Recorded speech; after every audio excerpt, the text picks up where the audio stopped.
Hello. Okay, so you guys didn't actually hear anything I just said. Sorry I'm late. I was working from home doing paperwork and didn't realize what time it was. So I didn't have time to set things up, and I am a little disorganized today. Sorry about that. But when you get in the zone, you get in the zone, you know? Let's see what we've got. Genetic origins of the world's first farmers clarified. Hold on, I still want some music. Baroque.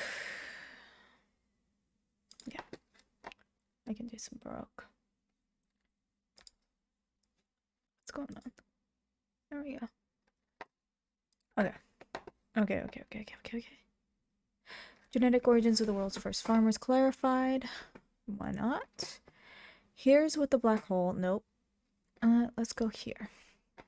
Genetic origins of the world's first farmers. Why scientists are turning molecules into music. Did an enslaved woman try to warn, not wham, the Americans of Benedict Arnold's treason? How a failed assassination attempt pushed George Wallace to reconsider his segregationist views. Ancient DNA gives new insights into lost indigenous peoples of Uruguay. That's interesting. SARS-CoV-2, nope. COVID is modern stuff. This is not. Research, excellence in an uncertain environment. Lipid-derived, nope. Elon, oh, that's tech. No, we don't want any of that. We just want the anthropology. I clicked that, did I not? Uh-huh. Okay, complex human childbirth. We did that. Let's see if I've got anything else saved. Going to... Let's see here. Yep. Let's see. Oh, that's something.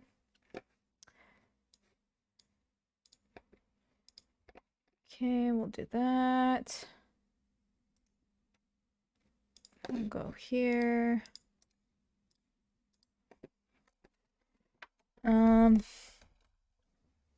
Oh, here's one. And for my Discord user, Mesopotamian man, we're gonna watch this for you.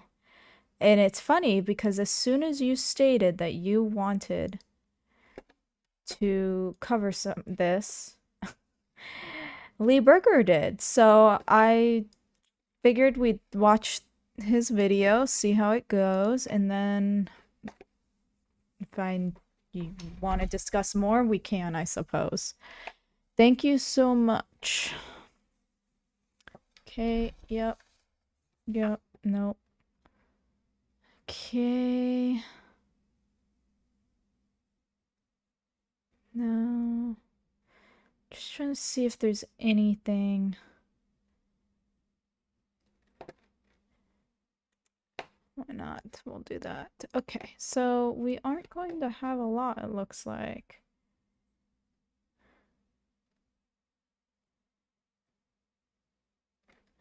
Oh, that's funny. Come on, yeah. I'm just gonna share this with you guys right now because I think it's hilarious. And it's Mr. Pepper at some restaurant. Man, how dare you? He worked hard for that degree. I think that's hilarious.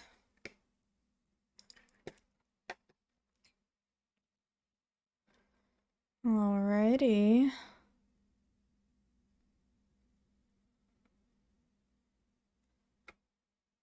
That's about it. Okay, so let's do this. There, come here. All right.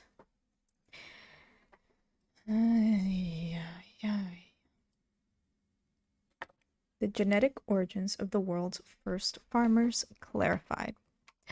The genetic origins of the first agriculturalists in the Neolithic period long seemed to lie in the Near East. A new study published in the journal Cell, shows that the first farmers actually represented a mixture of Ice Age hunter-gatherer groups spread from the Near East all the way to southeastern Europe. Researchers from the University of Bern and the SIB Swiss Institute of Informatics, as well as from the Johannes Gutenberg University Mainz and the University of Freiburg, were involved in the study. The method they developed could help reveal other human evolution patterns with unmatched resolution. The first signs of agriculture and a sedentary lifestyle are found in the so-called Fertile Crescent, a region in the Near East where people began to settle down and domesticate animals and plants about 11,000 years ago. The question of the origin of agriculture and sedentism has occupied researchers for over 100 years. Did farming spread from the Near East through cultural diffusion or through migration?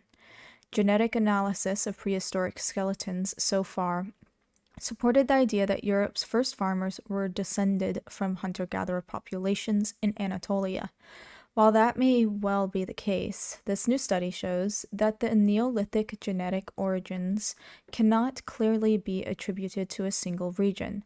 Unexpected and complex population dynamics occurred at the end of the Ice Age and led to the ancestral genetic makeup of the populations, who invented agriculture and sedentary lifestyle, i.e. the first Neolithic farmers. Previous analysis had suggested that the first Neolithic people were genetically different from other human groups from that time. Little was known about their origin.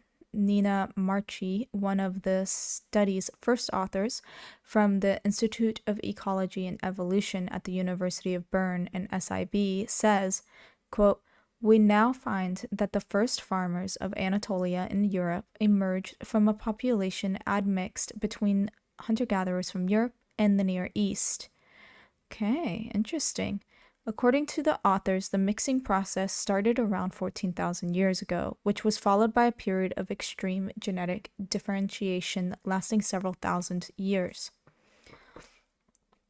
A novel approach to model population history from prehistoric skeletons. This research was made possible by combining two techniques: the production of high-quality ancient genomes from prehistoric skeletons, coupled with demographic modeling on the resulting data.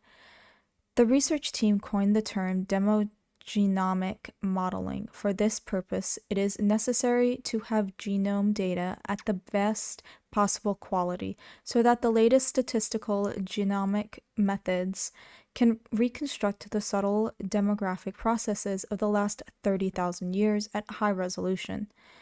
One of the senior authors of the study, Laurent Escoffier, is a professor at the Institute of Ecology and Evolution at the University of Bern and group leader at SIB. He initiated the project together with Joachim Berger and Johannes Gutenberg University in Mainz and Daniel Wedgman at the University of Freiburg. Nina Marchi added, "Simply comparing the similarity of different ancient genomes is not enough to understand how they evolved. We had to reconstruct the actual histories of the population studied as accurately as possible. This is only possible with complex population genetic statistics." Yeah, this is interesting stuff, actually. Joachim Berger at the University of Mainz, a second senior author, emphasized the necessity of interdisciplinarity. It took close to 10 years to gather and analyze the skeletons suitable for such a study. Yeah, that would take a long time. Yeah, when you when you work out the full genome for an individual, that is just one individual. You're going to need to take thousands, hundreds, as much as you possibly can. In order to compare. So this is pretty much, I'm sure it's different too, but the idea is close to how the like family history genetic testing, like Ancestry.com and 23andMe, I believe. There's a couple other ones. They are able to give you that data because they are cross-referencing. They are comparing your genome to someone else's genome. Everybody else that they have it completely stored up. Every pair mapped out, and they are able to compare yours using a computer to do it, because it would just be too much for an individual to compare two people, let alone the thousands that actually use these services. And that's why they tell you to periodically check your account, because they update it as more people use it and you get more data. You can't really connect with someone unless that group of people are doing the testing, you know? Their data is only what we give them. I'll leave that as my discussion for what happened here? Why did it get so big? How freaking weird. But yeah, I'll leave the discussion of such tests there. I won't make my own opinion known. Genetic data from fossils are badly damaged and must be processed accordingly using bioinformatics. Yes, so when you die, your body starts to decay and break down. That includes the DNAs, your individual DNA strands. If you are in favorable conditions for preservation, you might be able to actually get some DNA. And when dealing with such old DNA, it can be partial. You can get some of it, but you can't get all of it. Okay. As Daniel Wedgman from the University of Freiburg and group leader at SIB explains, the high-resolution reconstruction of the prehistory of the Europeans was only possible thanks to methods that we specifically developed to analyze ancient fossil genomes. Joachim Berger adds, with these approaches, we have not only elucidated the origins of the world's first Neolithic populations, but we have established a general model of the evolution of human populations in Southwest Asia and Europe. Of course, spatial and temporal gaps remain, and this does not imply the end of studies on the evolution of humans in this area. Oh goodness, no. Come on. It's the Near East, of course. It's going to continue on. I think that area is going to be studied for millennia. Of course, spatial and temporal gaps remain, and this does not imply the end of studies on the evolution of humans in this area, concludes Lauren Escoffier. This sounds familiar. I think I might have read this last week. I hope I didn't, because that would suck if I was rereading for you guys. But moving on. Go away. Ancient DNA gives new insights into lost indigenous people of Uruguay. So let's do this real quick. Let's get a map of Uruguay, so you guys can know where it is. Okay, so I do this. Uruguay. The river right here is the border, and then it comes over here. So Uruguay, Buenos Aires, and we are in South America, just south of Brazil and east of Argentina. So, Rio de Janeiro, Bolivia, Paraguay. So yes, there is Paraguay and Uruguay. Gotta love it. Alright, so now that we know what Uruguay is, we can read about it, shall we? The genetic origins of the first Wait. Okay, the first whole genome sequences of ancient people of Uruguay provide a genetic snapshot of indigenous populations of the region before they were decimated by a series of European military campaigns. Well, it's not just military campaigns, it was also diseases. Published the research led by anthropologists at Emory University and the University of the Republic, Montevideo, Uruguay.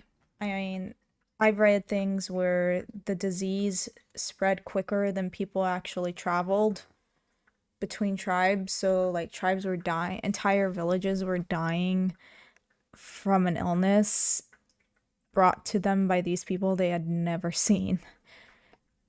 That's horrible. That's sad. I mean, I guess it's really no different than anything else. It's just when you have such a detrimental effect, when that was not an intention whatsoever, not saying that, their intentions were good. I'm not saying that. Yes, there was some detrimental intentions, but it was not their intention to completely like kill as many people with disease, germs. They're germs, It's like you lost a little bit of control there. I don't know. I'm probably not explaining this well at all, and I'm coming off as some military nut or something. I don't know. I'm not trying to. I'm just trying to explain. I think I would feel really bad if I went somewhere and I killed a whole bunch of people just because of my germs. Like, after the last couple years, yeah, I think everybody could agree with that. Our work shows that the indigenous people of ancient Uruguay exhibit an ancestry that has not been previously detected in South America, says John Lindo, co-corresponding author and an Emory assistant professor of anthropology specializing in ancient DNA. This contributes to the idea of South America being a place where multi-regional diversity existed instead of the monolithic idea of a single Native American race across North and South America. I don't know anybody who does that. Do people actually? I don't. Do people like view the like mound building like eastern side US natives as the same as people down in like Mesoamerica, the Aztecs or the Aceh down in Peru? Like, did people really view them as the same?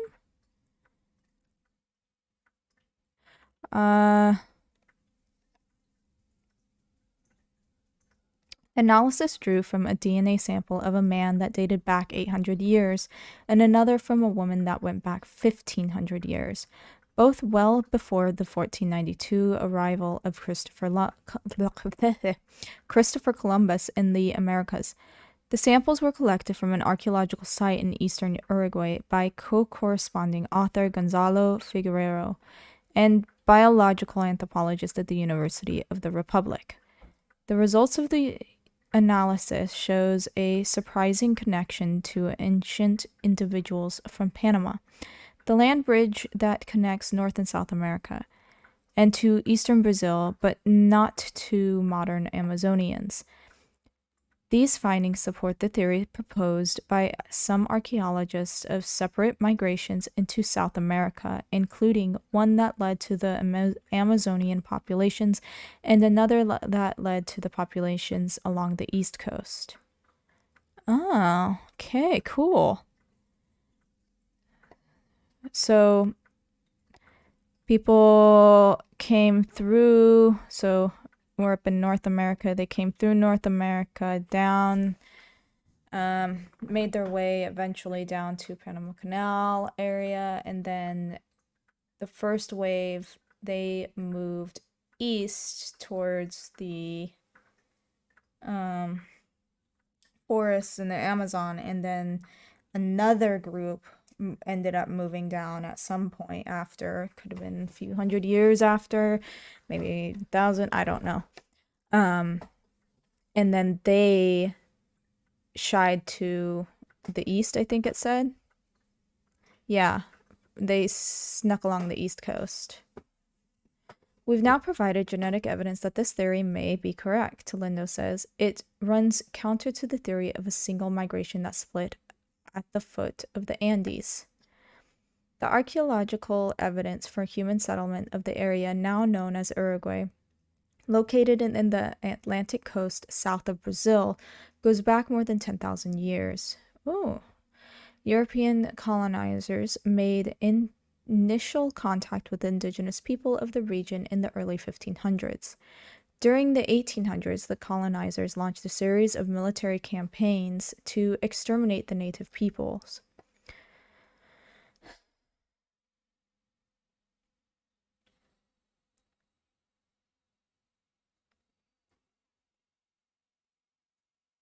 Um,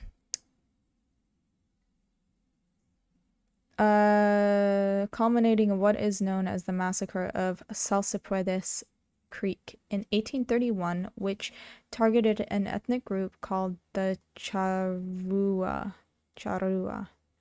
At that time, the authors write the term Charrua was being applied broadly to the remnants of various hunter-gatherer groups in the territory of Uruguay. Through these first whole genome sequences of the indigenous people of the region before the arrival of Europeans, we were able to reconstruct at least a small part of their genetic prehistory. The work opens the door to modern-day Uruguayans seeking to potentially link themselves genetically to populations that existed in the region before European colonizers arrived. We would like to gather more DNA samples from ancient archaeological sites from all over Uruguay, which would allow people living in the country today to explore possible genetic connection. The Lindo Ancient DNA Lab specializes in mapping little explored human lineages of the Americas. Most ancient DNA labs are located in Europe, where the cooler climate has better preserved specimens. Less focus has been put on sequencing ancient DNA from South America. One reason is that warmer, more humid climates throughout much of the continent have made it more challenging to collect usable ancient DNA specimens, although advances in sequencing technology are helping to remove some of these limitations. If you're of European descent, you can have your DNA sequenced and use that information to pinpoint where your ancestors are from down to specific villages. If you are descended from people indigenous to the Americas, you may be able to learn that some chunk of your genome is Native American, but it's unlikely that you can trace a direct lineage because there are not enough ancient DNA references available. That, and there's probably not enough of modern too. Like I was saying, the Ancestry.com and 23andMe, they work because of the amount of people who use them. They are comparing all of us to each other and some ancient ones. Throwing in ancient ones helps with the history behind things. One, they touched on it, the environment. They may not be able to actually harvest all that the DNA they would like from remains that are found because it's a warm, damp environment, and that's just great for biodegradation. But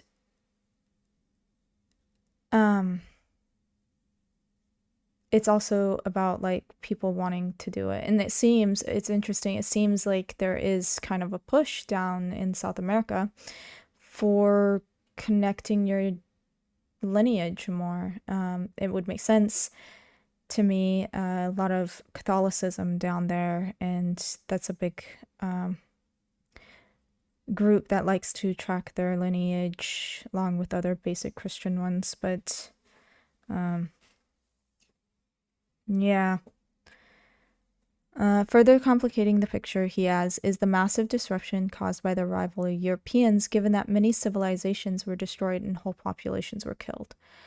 By collaborating closely with indigenous communities, yes, this is going to be a huge hurdle to try and get around. If so many people were killed and then they weren't buried in a way or a place that would preserve DNA, that's a lot of information lost. By collaborating closely with indigenous communities and local archaeologists, Lindo hopes to use advanced DNA sequencing techniques to build a free online portal with increasing numbers of ancient DNA references from the Americas to help people better explore and understand their ancestry. Okay, so they're wanting to do 23andMe, but with a more historic twist on it, which is cool. That's actually really cool. They have found modern humans who are related to certain ancient remains. There's one called Cheddar Man from England. He has a direct male, I think it was a direct male descendant, just living a couple miles away from where he was found. Like, and the guy is like, yeah, my family's been here forever. I grew up, born and raised, and yeah, your family's been here forever. How old is Cheddar Man again? But I thought that was cool. Day 2, the Mesolithic, and it appears that he died a violent death. So, 9100 BP. Wow. Nice. Okay, moving on. Next.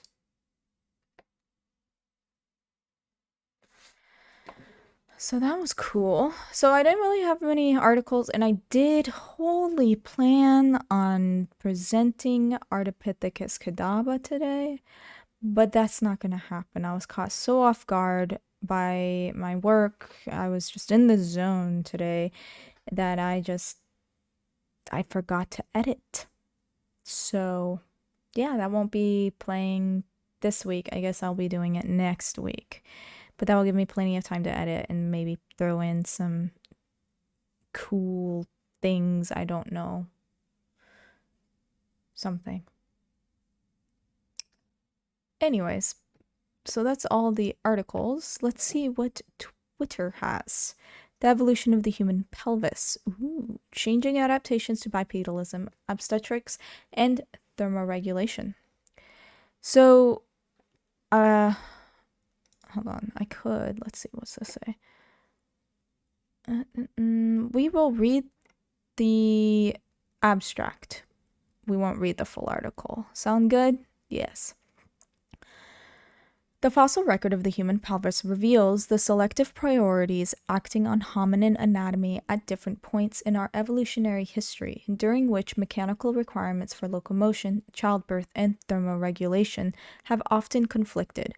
In our earliest upright ancestors, fundamental alterations of the pelvis compared with non-human primates facilitated bipedal walking. Further changes early in hominin evolution produced a platyploid birth canal in a pelvis that was wide overall, with flaring ilia. Ilia is the hip bones that you feel in the front. They're the flaring one portion. This pelvic form was maintained over 3 to 4 million years, with only moderate changes in response to greater habitat diversity, changes in locomotor behavior, and increases in brain size. It was not until Homo sapiens evolved in Africa and the Middle East 200,000 years ago that the narrow anatomical modern pelvis with a more circular birth canal emerged. This major change appears to reflect selective pressure for further increases in neonatal brain size, and for a narrow body shape associated with heat dissipation in warm environments. The advent of the modern birth canal, the shape and alignment of which require fetal rotation during birth, allowed the earliest members of our species to deal obstetrically with increases in encephalization while maintaining a narrow body to meet thermoregulatory demands and enhance locomotor performance. So females, it is a very complicated balance of being able to have an easy birth, because you don't want all your females to die giving birth. We are a species that have such a long childhood. We need those mothers around, you know? And then balancing the size of the hips that you need for it, like, being actually beneficial to rock bipedally. At some point, it's not as beneficial, and you have more and more back problems. Americans, Homo sapiens have back problems because we have the S curves. So, but without those S curves, we wouldn't be walking upright. Okay, let's go back to the picture. So this is from the article. And I liked it because it's showing H. sapiens, so this is us. And then Australopithecus afarensis right here. So we have Lucy, if you've ever heard of Lucy. And then Homo erectus. So as you can see, Homo erectus is pretty much the same height we are. If you were to attribute some like height differences going on, it'd probably be about that range for normal. Same with humans, really. Although, Homo erectus might be classified as human. Do we call them human? That's what Homo is. Let me get your opinions on that. Do we call Homo erectus and Homo heidelbergensis, Homo naledi, Homo neanderthalensis, Homo denisovan, are they human because they're Homo, or are Homo sapiens only possible to be human? Can they be a person? Now that's a question. Are they human, or are they a person? Can you only be a person if you're a human? These are some existential questions I would like your opinions on. So comment below. Yes, I am starting to do all the annoying YouTube shit. Comment, link, share, like, all that. Yay. Okay, so A. afarensis, Lucy. She's pretty petite. You can see still very robust brow ridge, robust jaw, not quite a chin. Kind of longish arms in comparison. And then you have H. erectus. So look how like squished from the front here and then the back. So right here is where the spine ends. Right here. Look how like ovalish and wide it is this way. Then you have H. erectus, and look how like circular that is. That's great. It's still a little oblong to the sides, but pretty good. Then you go to heidelbergensis, and it's starting to change. It's not as horizontal, starting to get a little bit more like that, though they're pretty similar. This looks like a male. Did they do that? I hope not. And then over here, sapiens. Like, completely different. It's much more vertical, kind of a front and back, than it is a horizontal. I totally thought I just heard someone talk in my ear, and it scared me. Alright. And how we got some sick dance moves. So, yes, this is the birth canal. They're very different, and the way that human fetuses have to shift to be able to come out. And I did play a video of this last week, so if you're interested, go back to last week's stream and check that out. I don't want to pull it up again. Okay, moving on. Homo sapiens is too arrogant. Call us Homo faber, toolmaker. Interesting. Okay, so sapiens is wise. So wise man is what we are calling ourselves. We are the wise men. So this one wants to call us the human toolmakers, which I think is pretty arrogant too, because Homo sapiens aren't the only ones who's made tools. We need to dispel the arrogant and misguided idea that modern humans are superior to earlier human species. Good luck, people like feeling a little superior. It is thanks in part to all our predecessors, such as Neanderthals, that we are who we are today. This is what Marie Sorci, professor of hominin diversity archaeology, will argue in her inaugural lecture on May 23rd.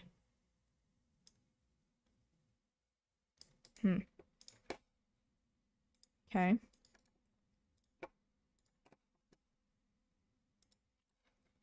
The image of simple Neanderthals has shifted considerably in recent decades. For long, this human species, which is thought to have disappeared some 40,000 years ago, after giving us some genes, we considered far less intelligent than modern humans, Homo sapiens, the wise human. Since the publication of the Neanderthal genome in 2010, we have discovered that we all still have a piece of Neanderthal DNA. We should be pleased with this, says Sorsai. Some of these old genes help boost our immunity and fight disease. She has had her own DNA tested. I've got 4% Neanderthal DNA, which is double the average 2% that most Europeans have. Sorsai, along with other Leiden archaeologists, published about a startling discovery a few years ago in PNAS. Neanderthals turned out to have had ingenious tools, a handy bone knife with a polished side for working animal hide. Such knives, known as lissoirs, are still used by leather workers today, and the team of Leiden professor Will Robrooks recently concluded that Neanderthals were able to use fire to keep the landscape open and bend it to their will. They were doing forest management. Sorsai argues that all these insights force us to fundamentally change our thinking about the outdated, hierarchical structure classification of human species. See, I can agree. It's hard to identify species. Sorsai, especially when they're all the others are dead. Sorsai therefore argues for a post-colonial approach. Researching how Homo sapiens benefited from extinct human species makes us less arrogant towards earlier humans because it no longer puts us in a superior position. She also warns about reducing people to their biological identity, because there are so much more than that. Earlier this year, she and a group of colleagues published an article in Nature on ethics in DNA research on human remains. So, how should we relate to past human species? Sorsai uses the metaphor of a tulip bulb. It consists of several layers, and each layer is necessary for the tulip to bloom. Our human identity is similarly layered. We inherit a long evolutionary what?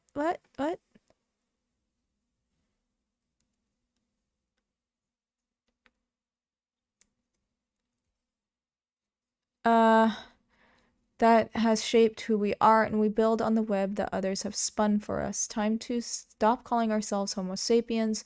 She therefore says, the wise suggests we are much smarter than our predecessors. French philosopher Henri Bergson coined the term Homo faber, the toolmaker, and Sorsai thinks that's a good idea. The toolmaker still fits the bill for today's humans as well. I would disagree, because... oh, it's you. It's the dog. She snuck up on me. Hold on.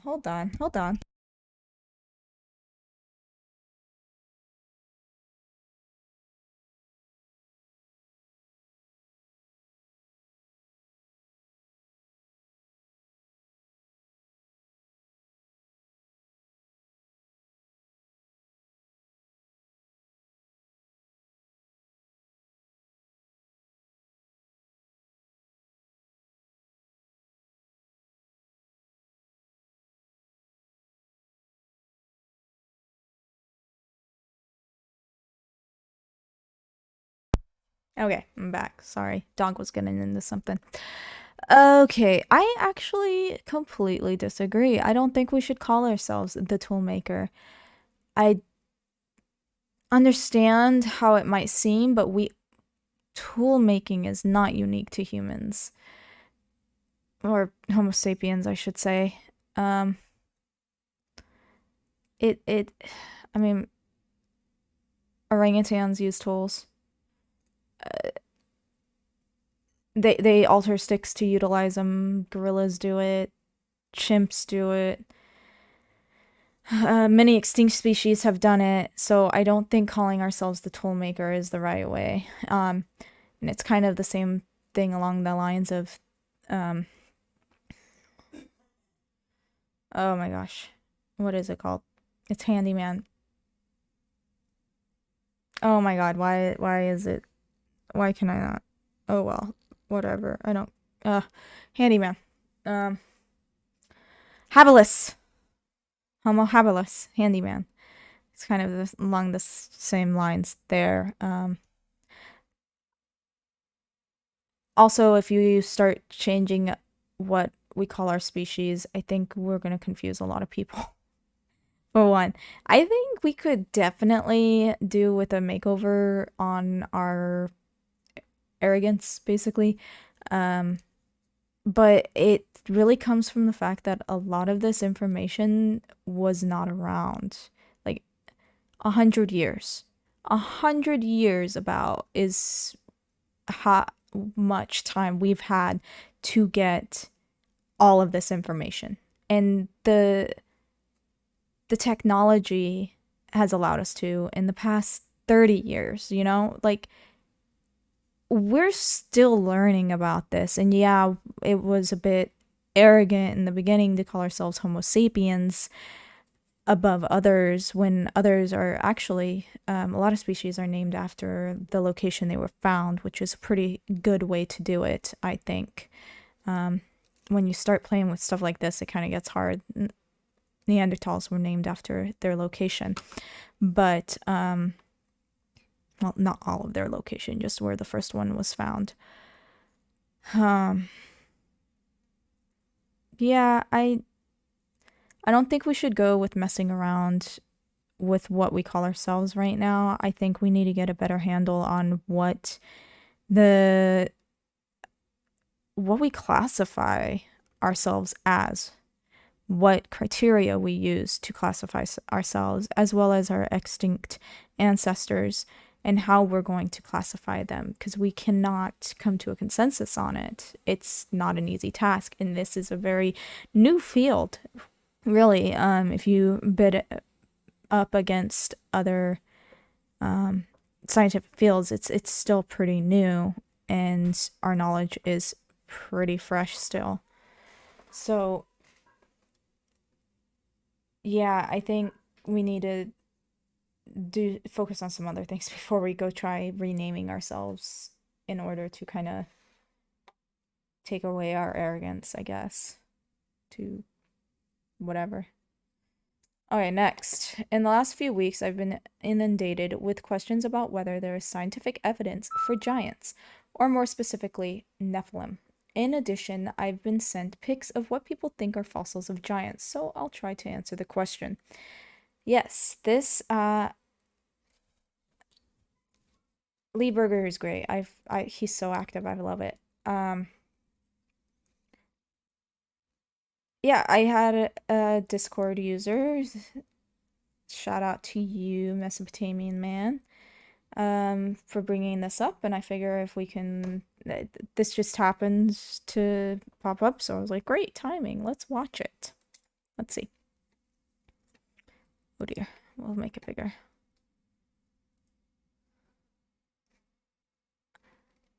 That is super quiet. There we go.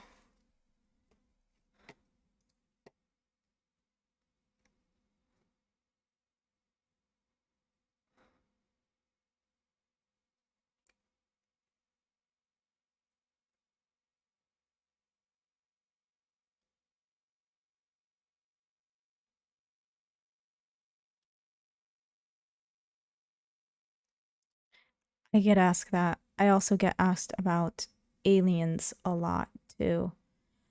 Not really dinosaurs. Most I've actually never had someone ask me about dinosaurs. People ask me about rocks. They think I'm a geologist, but usually it's aliens, which is interesting. And yeah.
That was totally muted.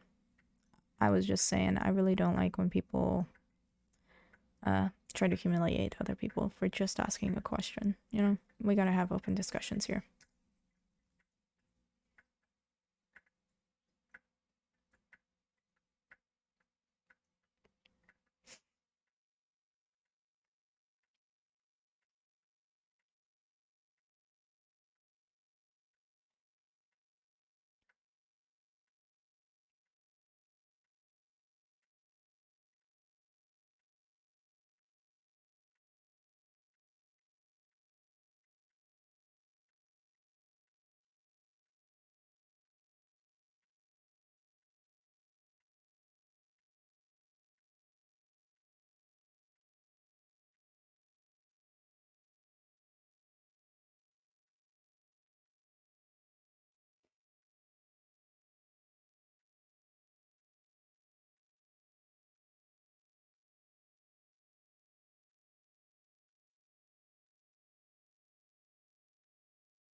Oops, sorry.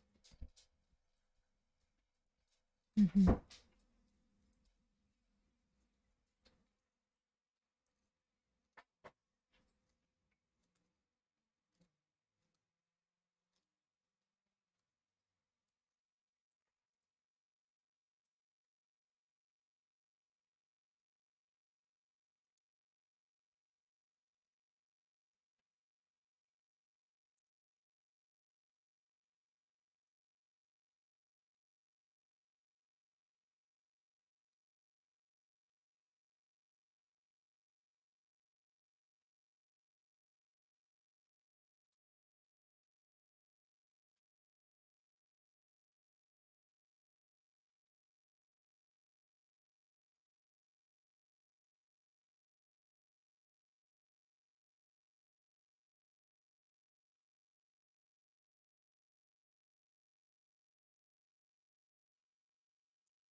Also, I mean, just look.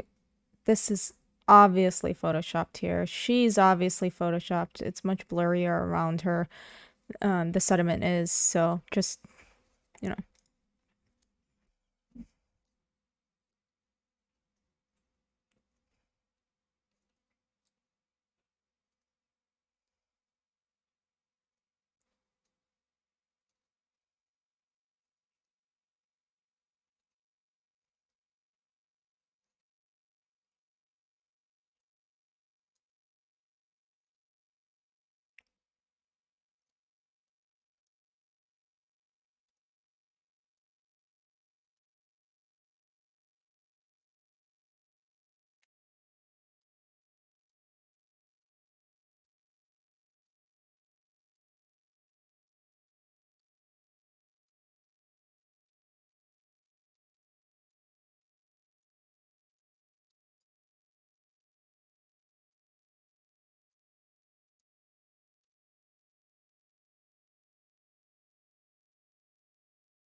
That one's really new.